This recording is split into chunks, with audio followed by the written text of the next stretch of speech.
Marty, hi, Yes. I'm glad you came in today. How are Thank you you. doing? I'm doing fine, thanks. And the family? Oh, fine. My wife is getting a little older than but she's doing all right, thank you. So, I asked you to come in here today because I've gotten a little worried about something lately. What? What are you getting worried about? Something wrong with my investments? What's gone wrong? No, Show me. no, it's not your investments. It's just that I've noticed that, last Tuesday when you called and asked me to sell some of your government bonds, Yeah? and you called me back not remembering that we had had that conversation. Eh. And that has happened actually a number of times in the last couple of months.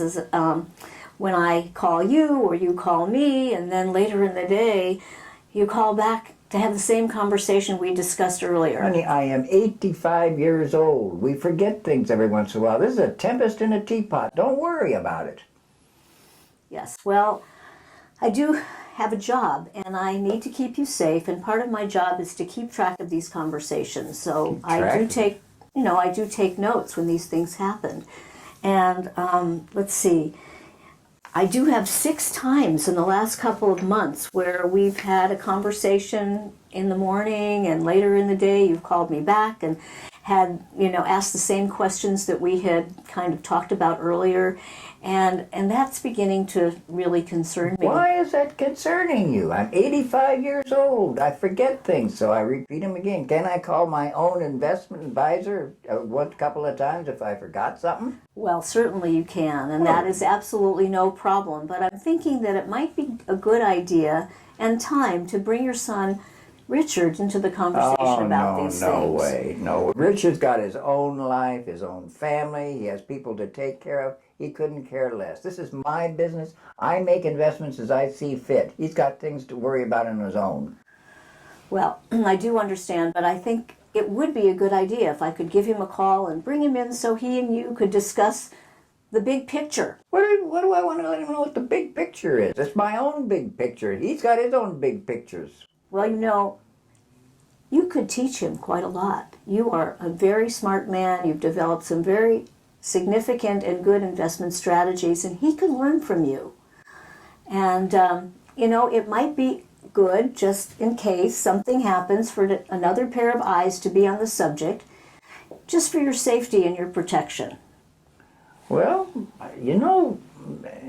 come to think of it, if I'm indisposed, he ought to know a little something about what I'm doing. He doesn't have to know the details. Remember, I'm in charge. But he has to know a little about something, and so at least he knows who to talk to and when to come in and what to talk about.